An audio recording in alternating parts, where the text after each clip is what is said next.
Buenos días, estimados estudiantes, ¿cómo están? Gracias por conectarse. Estamos en la semana 13. Regresamos al realismo peruano, ¿sí? Con Clorinda Mato de Turner y ya la ala más dura, Manuel González Prada del realismo. Bien, no sé si se puede observar, sí se observa, ¿no? ¿Se observa? Y sí se me escucha también. Pienso que sí. A ver.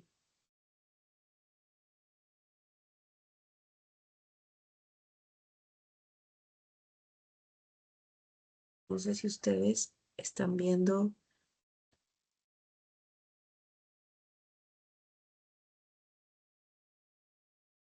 ¿Eh?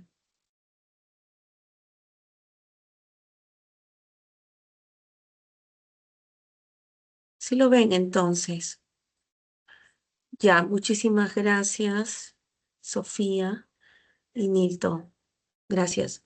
Entonces tenemos el contenido aquí. Vamos a ingresar al realismo y, claro, sus características.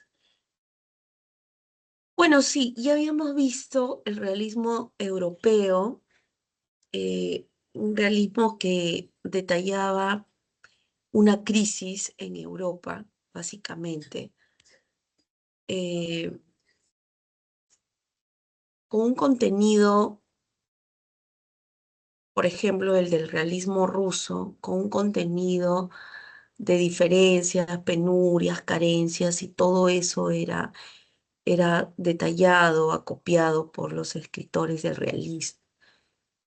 El realismo peruano tiene una influencia del realismo europeo y también el principal medio de expresión es la narrativa. Eh, pero este realismo peruano tuvo un escenario fatal para nosotros como fecha de inicio, ¿no? Fue la guerra con Chile, el pivote, el catalizador para que este discurso se desarrolle hasta la primera década del siglo XX. Ustedes tienen aquí imágenes, ¿no? Primero de la influencia, Stendhal, Balzac, Flaubert, y luego ese hecho que es un trauma y del cual eh, hemos sacado miles de reflexiones y, y tal vez nos ha faltado eh, responsables, ¿no? De ese hecho. Pero bien, entonces las características del realismo peruano son, aquí ustedes tienen,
disculpen, bien, estaba arreglando aquí unas cosas, ya tenemos. Bien, eh, las obras que, las obras deben transmitir ideas. Eso viene, ese ese afán didáctico viene desde el realismo europeo. Pero ese nacionalismo agresivo eh, viene de la prédica de González Prada. Ese nacionalismo agresivo viene del fenómeno que acaece y que destruye gran parte de Lima. Hay una reivindicación del indio en ambos escritores, tanto en Clorinda Mato de Turner como en González Prada, y en González Prada está esa renovación por el país. Hay un propósito moral y social, eso viene ya desde el realismo europeo, un rechazo de lo pasado y lo exótico por estar en el otro, a la otra orilla del romanticismo. Recuerden que nos quedamos con eh, Ricardo Palma. Ricardo Palma. El realismo vive un momento eh, de desencanto, desesperación, y, y es lógico que rechace ya eh, el discurso de tradiciones peruanas, ¿no? Y bueno, hay un alejamiento del tono intimista que siempre será subjetivo y que es parte de la prédica de los románticos para ingresar con mayor objetividad a los problemas del país, a los problemas del país. Y estos son los representantes del realismo peruano. Los más importantes, Manuel González Prada y Clorinda Mato de Turner. Claro, seguramente han escuchado el nombre de Mercedes Cabello eh, y Teresa González de Fani, más bien como nombres de colegios emblemáticos. Abelardo Gamarra también, importantes artículos de opinión. Eh, claro, estos son los más resaltantes dentro de nuestra narrativa. Clorinda Mato de Turner, que es considerada pues como una de las precursoras de la novela hispanoamericana, junto con otras mujeres, y eso es lo más importante, ¿no? Junto con Mercedes Cabello de Carbonera también. Y esta mujer, Clorinda Mato de Turner, inspiró también a mujeres por su escritura. Ave sin nido es una crítica de la sociedad de su época y es una crítica, es una novela tipo denuncia que, que está a favor de los indígenas. Esta mujer, por sus ideas positivistas, por su postura anticlerical, es una mujer independiente, autodidáctica, que sabía de física, de historia, de anatomía, de filosofía. Así que es entendible por su lectura, su pensamiento, y entender su obra. Ojo, no olvidemos que también es la precursora del indigenismo, la precursora del indigenismo. Esta novela en su momento causó mucho revuelo. En verdad, la obra de literaria de Mato de Turner abarcó tres géneros, ¿no? Ficción, que incluye estas tres novelas, también ensayo, hizo traducciones de los evangelios al quechua. Eh, es una mujer que tuvo diarios, fundó y dirigió diarios, revistas, eh, pero su obra más importante es Ave sin nido, de 1889. Y quiero que reparen en la fecha. La fecha es importante para eh, poder involucrarnos totalmente con sus ideas pero también con el argumento de la novela, Aves sin nido. Y claro, para que se entienda Aves sin nido, eh, es necesario también que sepan que ella tiene su niñez y su juventud en Cusco. Y, y esta, Aves sin nido, es la primera novela de Clorinda Mato de Tuna, publicada, como les digo, en 1889. Y es una novela reconocida como precursora también del indigenismo, de ese indigenismo en el que destacan Ciro Alegría y José María Arguedas. Eh, Aquí se pone en evidencia la vida de los indígenas, sus costumbres o tradiciones, pero también las injusticias que se cometieron contra los pueblos indígenas. Eh, y ella lo muestra y lo que recibe son críticas y claro, también la excomulgaron porque esta novela expone, explora no solo el abuso de las autoridades contra los indígenas, sino también el abuso de la iglesia, el abuso de la iglesia.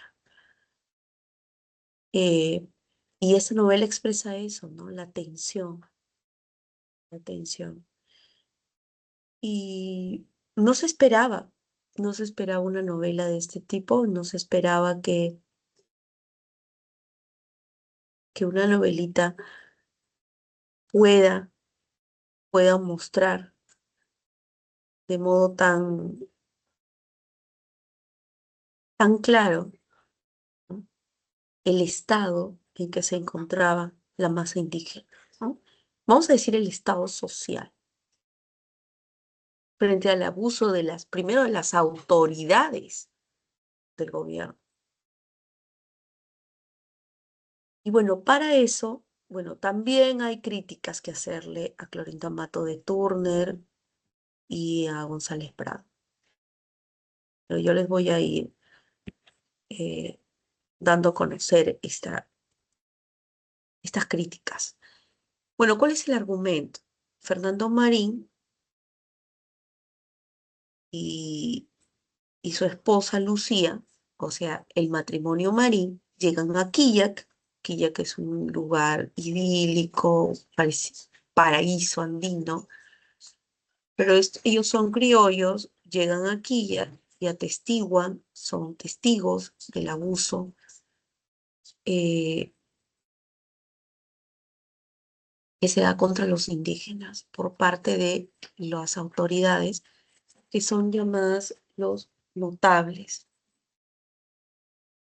Apagar eso, por favor. Los notables, ¿no? Y los Marín saben de estos abusos principalmente por Juan Yupanqui y su esposa Marcela. Los Yupanqui les relatan a los Marín todos los abusos eh, que reciben por parte del gobernador Pancorbo y el cura Pascual Vargas. Entonces los gobernadores del lugar, las autoridades del lugar y también los curas son llamados los notables del pueblo Quillac. Y, eh, y los Marín salen en defensa de todos aquellos que hayan sufrido algún abuso por parte de las autoridades. Por ejemplo, los curas lo que hacían era prestar dinero a los indígenas. Los indígenas no tenían cómo devolver el dinero Así que a cambio pedían que las hijas de los indígenas se quedaran en la iglesia para hacer las labores. Pero una vez que de algún modo se podía pagar el préstamo, liberaban a las hijas de los indígenas. Pero claro, ellos decían, aprendió ya en la iglesia a, a limpiar, a cocinar, a tejer. Pero los curas tenían a las hijas de los indígenas. ¿Qué les parece? ¿Mm? Bueno, los Marín, sobre todo Lucía Marín, iba y hablaba de esto con las autoridades, con el cura Pascual Vargas, con,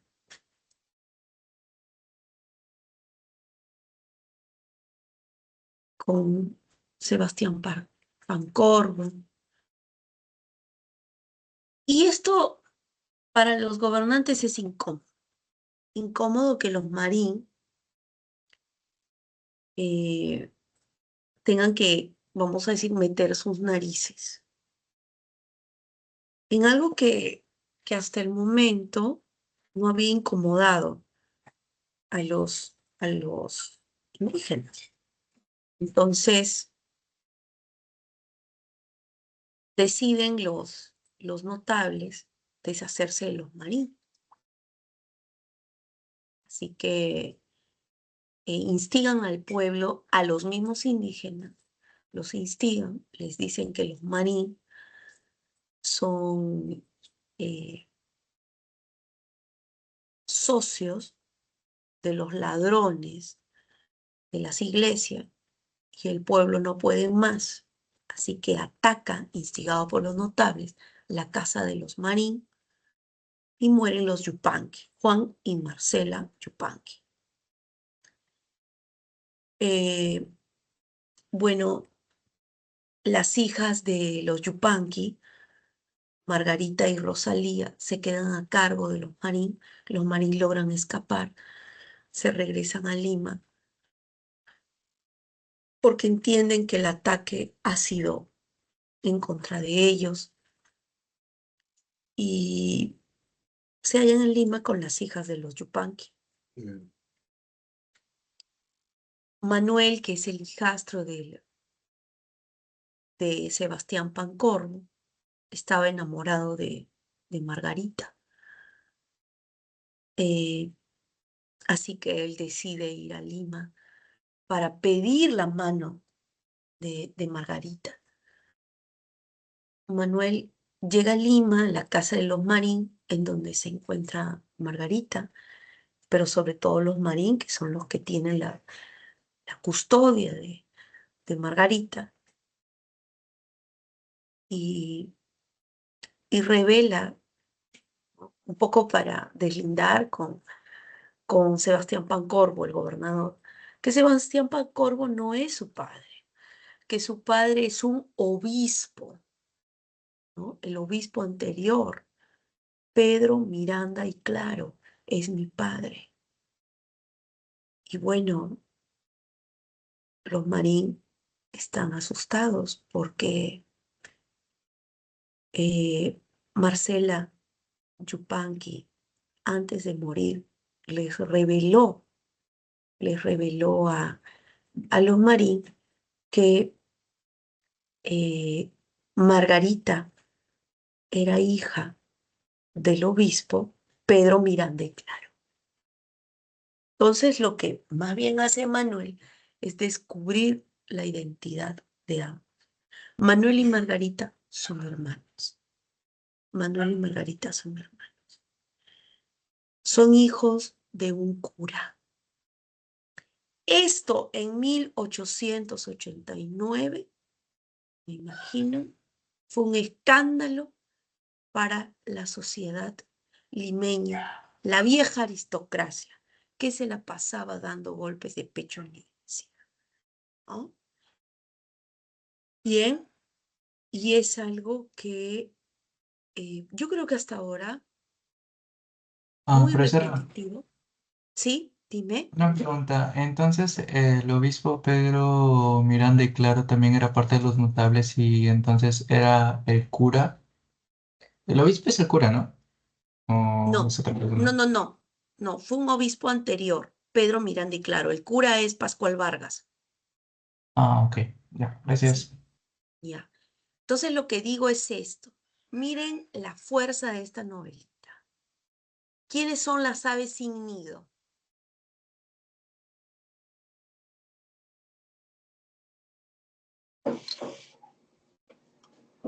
Los hijos del cura.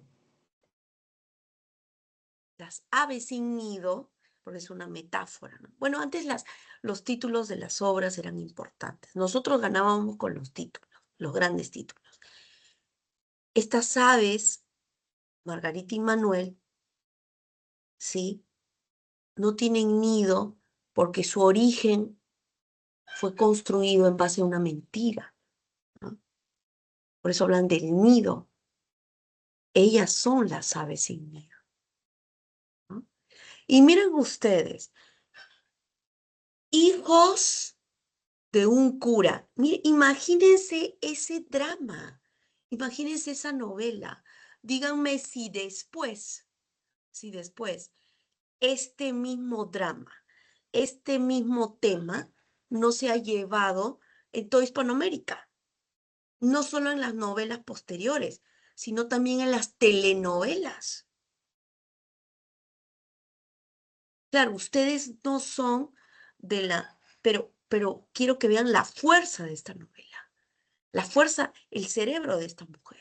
Ustedes son de una generación, claro, muy joven, pero yo vengo de la generación de las telenovelas, de las telenovelas, de las telenovelas mexicanas, esas que te hacían llorar, dramas en que, hey, se conocen los jóvenes, se aman, pero miren este drama, son hermanos.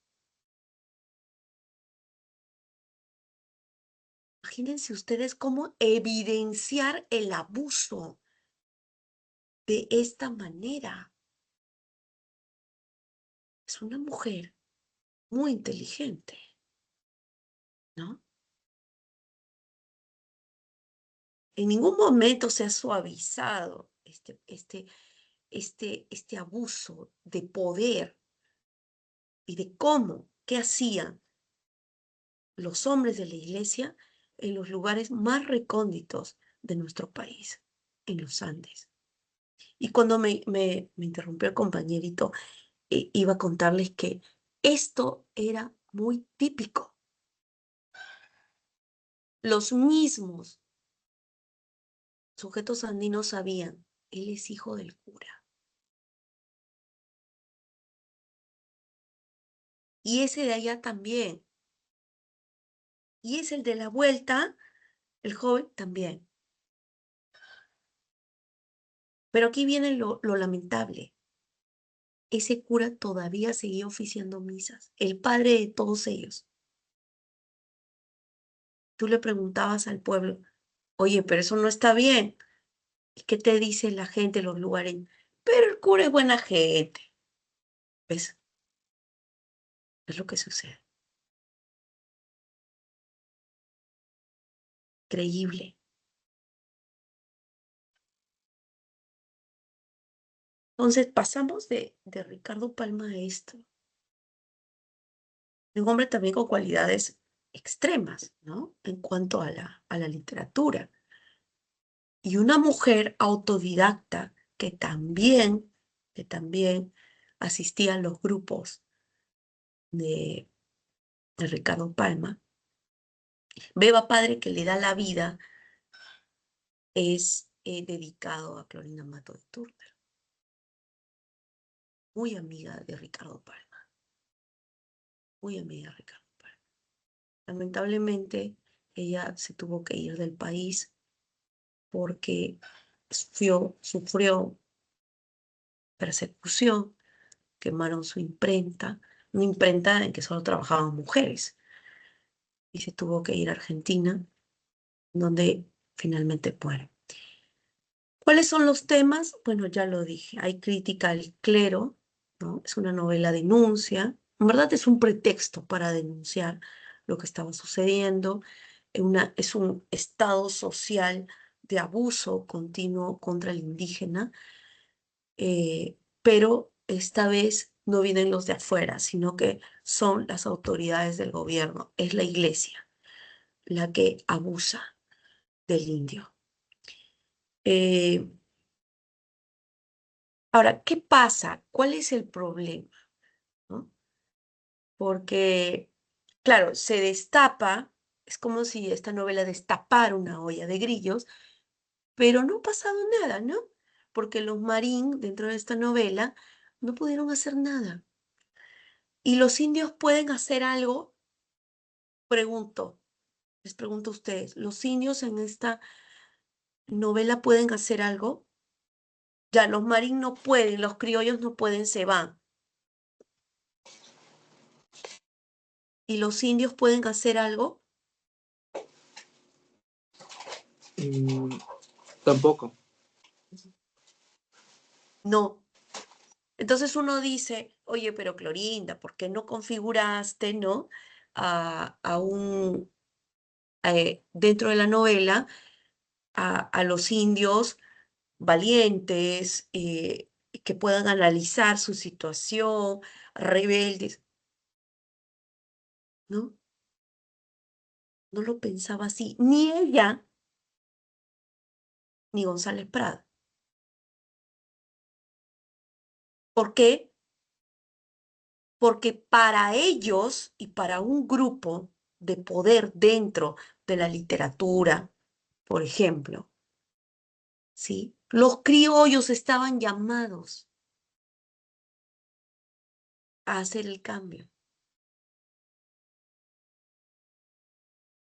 Los criollos eran los llamados. Pero si los criollos no pueden, nadie puede. ¿Y esto por qué? Porque también tenían una visión del indio. Y su visión era paternalista de ambos. Sí es cierto, el indio abusado, el indio huérfano, nadie lo defiende, humillado, raciado, discriminado. Sí, pero la visión paternalista también tiene un sesgo. Porque yo le estoy diciendo en el fondo al indio que él no puede. Porque si mi visión es paternalista, me comporto como un padre. Porque él es mi hijo. El indio es mi hijo, es como un niño y, y él no tiene las condiciones. Yo lo tengo que defender, yo lo tengo que asistir, yo lo tengo que proteger. ¿Y tú por qué? Ah? ¿Por qué? Porque ellos están llamados a proteger al indio. ¿Ah? Porque es un discurso protector, un discurso cristiano, ¿no? Los marín son parte de esa redención, no tanto social, también moral. Pero la señora Marín mucho habla del cristianismo. ¿Pero por qué? Es que aquí hay una mirada del indio, ¿no? Y una mirada romántica, una mirada trasnochada, una mirada que nosotros sí estamos educados e instruidos, porque hemos leído, ¿no? Nosotros hemos leído, ¿bien? Hay que instruir al indio. ¿Y cuándo va a poder el indio defenderse? Cuando lea, cuando se eduque. O sea, ahora no está educado. No, en el fondo, mira, podemos tener una visión paternalista y esta se divide en mini visiones. Y una de estas es una visión romántica, ¿no? El indio en su estado salvaje, ¿no? Una visión también llena de prejuicios, una visión en la que esto de la visión romántica del indio la tuvieron primero los franceses, ¿ah? Ojo, por las benditas cartas de Colón.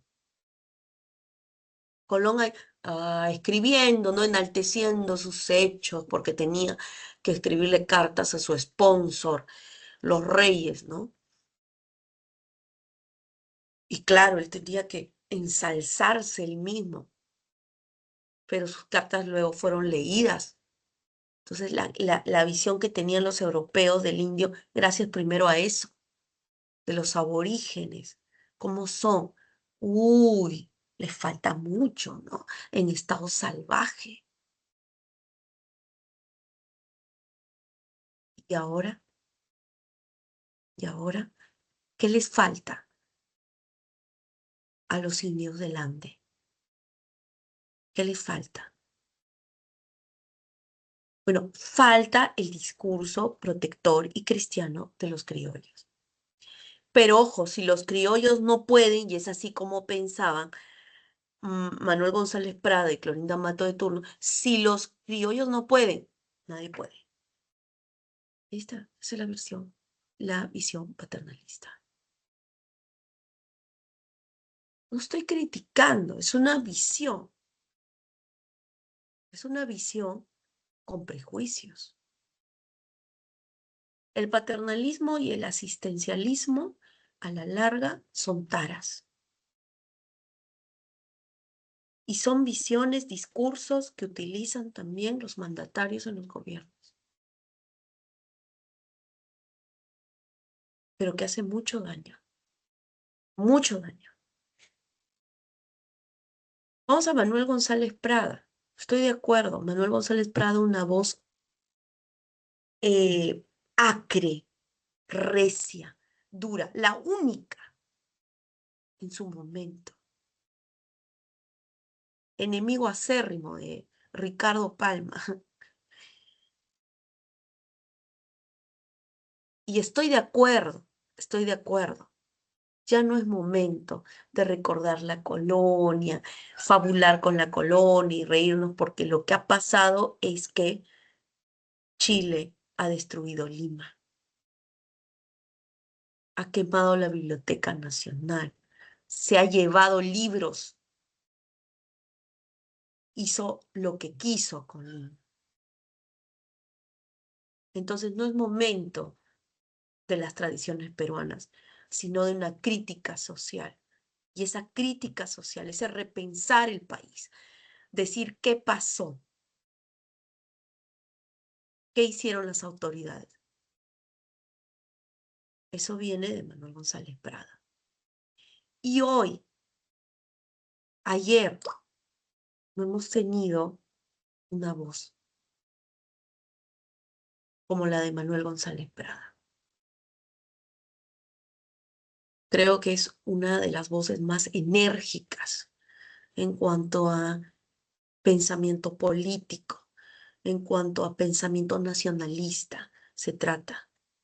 Una voz con propuestas, no solo con insultos o diatribas, sino con propuestas de renovación ideológica y cultural.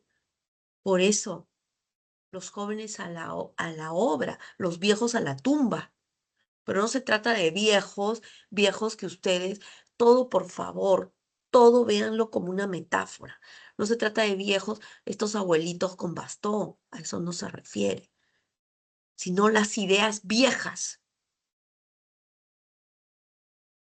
Ya está claro que nos fallaron los viejos políticos, los viejos gobernantes. Pero ahí está su visión paternalista respecto a el indigenismo, porque tiene sendos ensayos sobre el indigenismo, nuestros indios, por ejemplo. Eso no quita que esté a favor de la masa indígena. Y un hombre con una visión a futuro, porque es también el precursor del modernismo, no se olvide.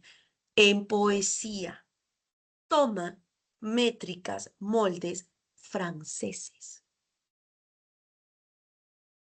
Y eso es interesante, porque el modernismo, recuerden, el modernismo es cosmopolita, en el sentido que ve hacia afuera, toma lo de afuera, sobre todo los moldes franceses, el simbolismo y el parnasianismo, recuerda. Bueno, aquí tenemos un precursor del modernismo, que ya estaba identificando algunas métricas francesas, estaba utilizando algunas métricas francesas. Por eso es el precursor del modernismo.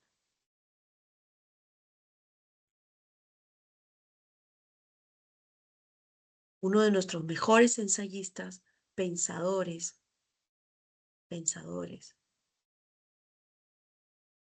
Aquí está, el discurso en el politeama. El discurso en el politeama. Que tiene mucho que ver con su prédica, la más dura, contra la iglesia, el anticlericalismo, con el proceso de educación,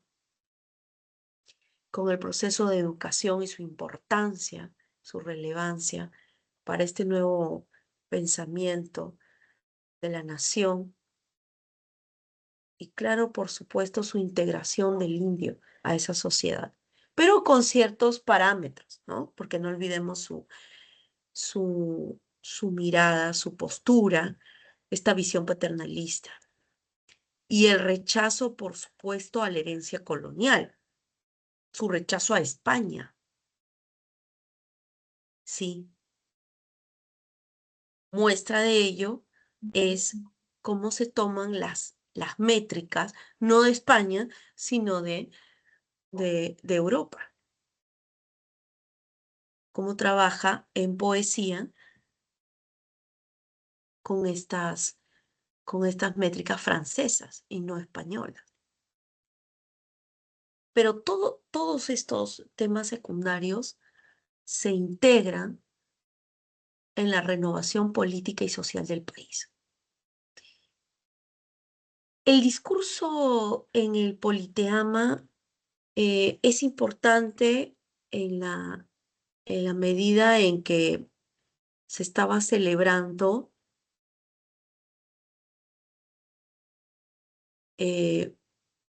un año más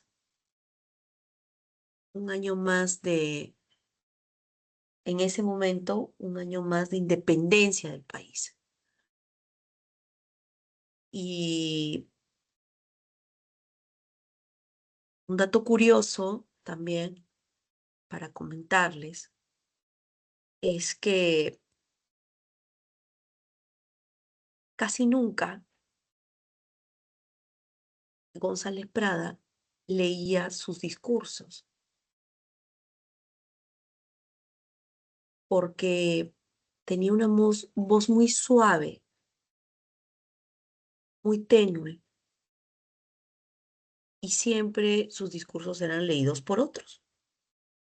En este caso, el discurso en el Politeama, en este teatro Politeama de Lima, si no me equivoco, fue leído por Fiestas Patrias el 28 de julio de 1888. 1888. Y justo en Fiestas Patrias, pero fue leído por un estudiante. O sea, 1888,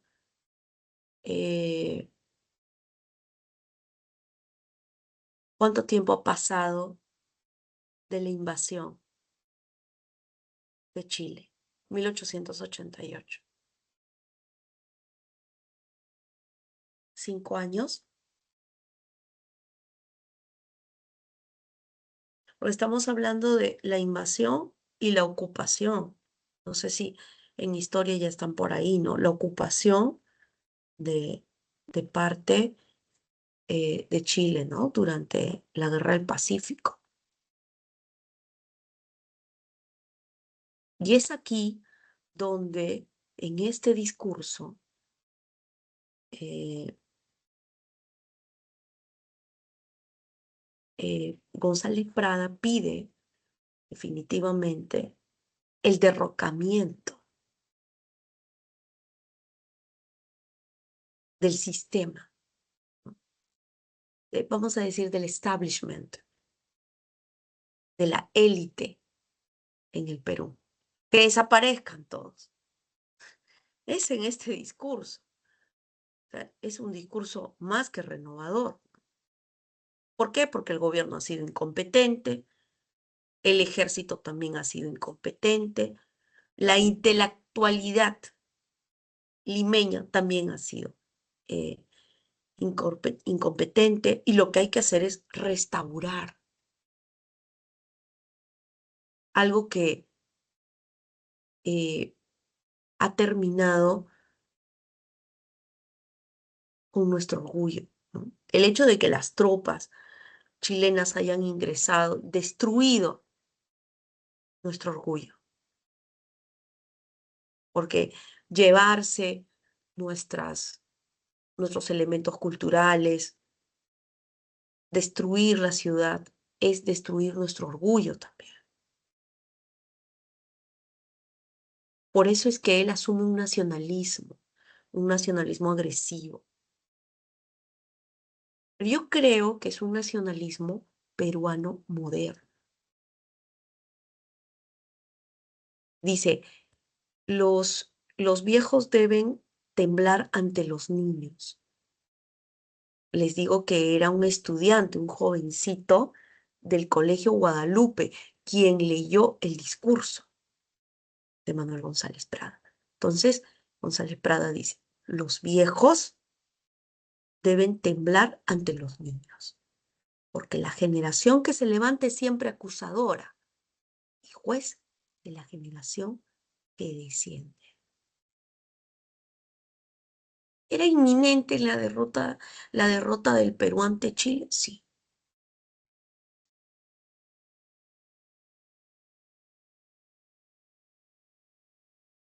Y muchos después decían, como una crítica, que tanto él como Ricardo Palma estuvieron durante la invasión desde sus casas mirando todo. Pero después de la guerra, González Prada no se quedó callado y acusó a las élites, a la iglesia, a los gobernantes de ser unos siervos.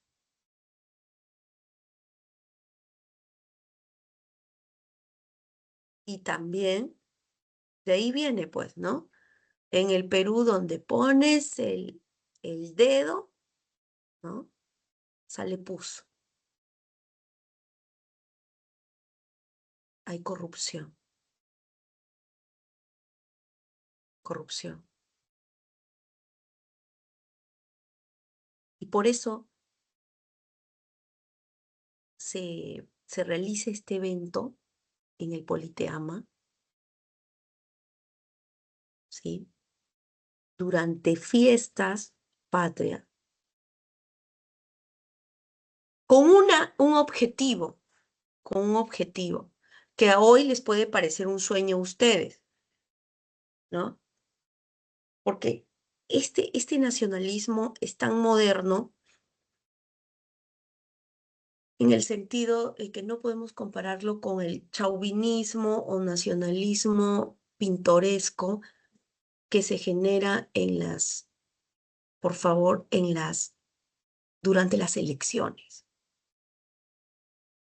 No falta un candidato que dice, y traeré el Huáscar de regreso. A ese nacionalismo no me refiero. Este evento se realiza en el Politeama porque tenía un objetivo fundamental. Se querían recaudar fondos. ¿Saben para qué? Para que el Perú pueda pagar una especie de rescate a Chile. Este es el dinero. ¿Para qué? ¿Qué queríamos? ¿A quién queríamos rescatar? A Arica y Tacna.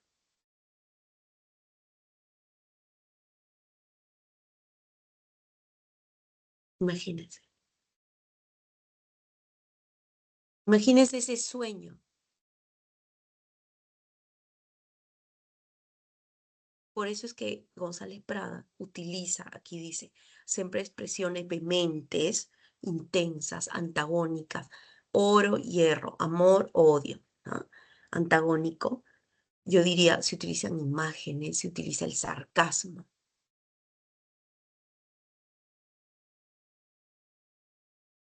Y se utiliza mucho cómo era antes y hoy cómo está, ¿no? El antes y el después. Porque la guerra del Pacífico marca eso, un antes y un después. Y aquí es donde condena a las élites, porque esto es una derrota continua. O sea, ya estábamos derrotados antes, limitados en política, limitados en ciencia, limitados en economía. ¿Y la iglesia? No, la iglesia defiende a las élites políticas, ¿no? A los militares. Y por eso lo que le queda a Prada, a González Prada, es llamar a los más jóvenes, a las nuevas generaciones. Abandonemos las tradiciones pasadas. Hay que generar cambios. Voy a buscar aquí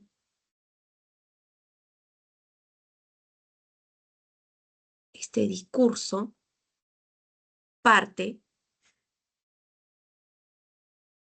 claro, de ahí sale, ¿no? Los jóvenes al poder y los viejos a la tumba. Ahí está. Discurso en el Politeama. Señores, los que pisan el umbral de la vida se juntan hoy para dar una lección a los que se acercan a las puertas del sepulcro. La fiesta que presenciamos tiene mucho de patriotismo y algo de ironía. El niño quiere rescatar con el oro lo que el hombre no supo defender con el hierro. Los viejos deben temblar ante los niños, porque la generación que se levanta es siempre acusadora y juez de la generación que desciende. De aquí, de estos grupos alegres y bulliciosos, saldrá el pensador austero y taciturno. De aquí, el poeta que fulmine las estrofas de acero retemplado. De aquí, el historiador que marque la frente del culpable con un sello de indeleble ignominia.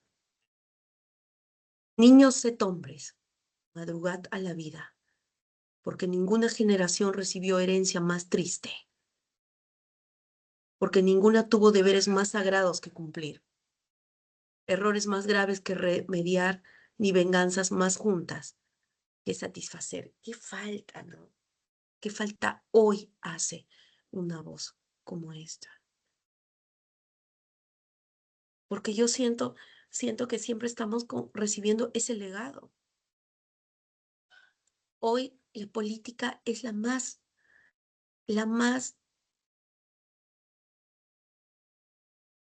pobre en nuestro país y la más putrefacta que puede existir. Y mucha gente dice, bueno, ya se sabía. Pero un momento, ¿qué es esto? ¿Qué descaro es este?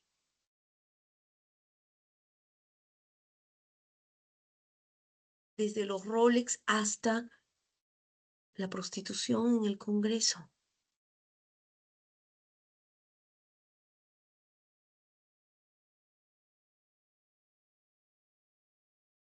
Siento que no hay generación que reciba eso. No hay, porque no les interesa, ¿no? Y falta una voz así que avive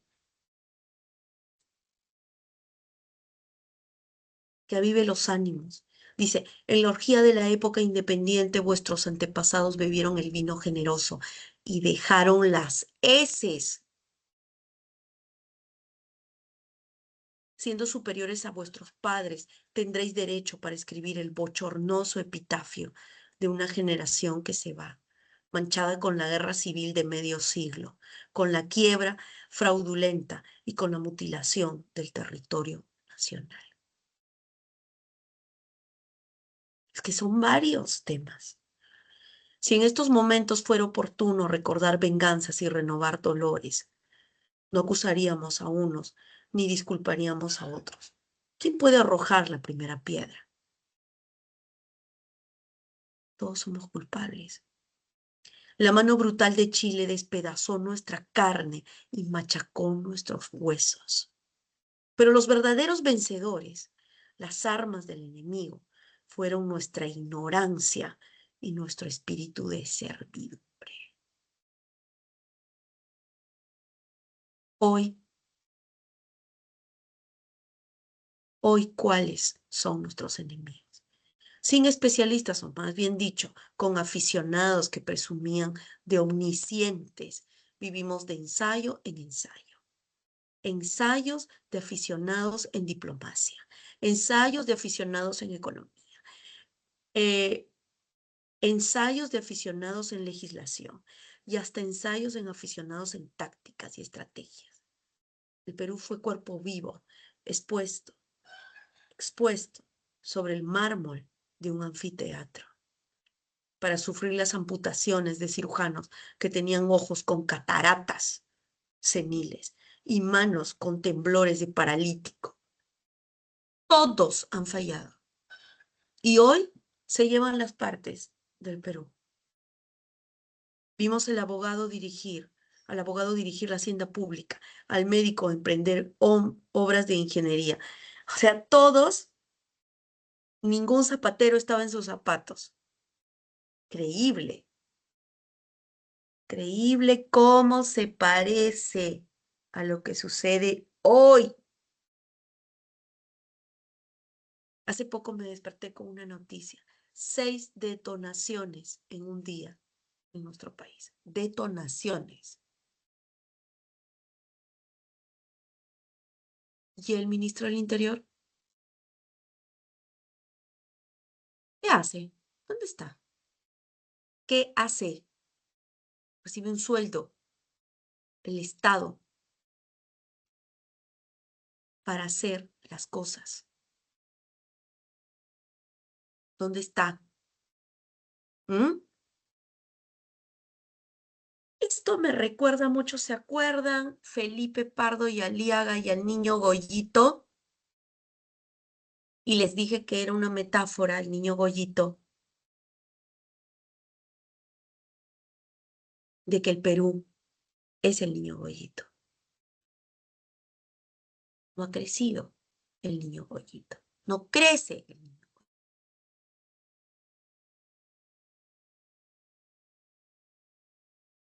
Pero aquí tienen las claves. No son buenas noticias. Repensar nuestro país no lo podemos hacer de forma edulcorada, lamentablemente. Tenemos bastante en insumos, ¿no? Bien, ahí están las claves. Gracias. Están pintando. ¿Quién está pintando? Vamos a recordar, pues. Hace falta una voz como la de Manuel González Prada. Es que hay gente que tiene miedo, pero los cambios se van a dar a partir de la política.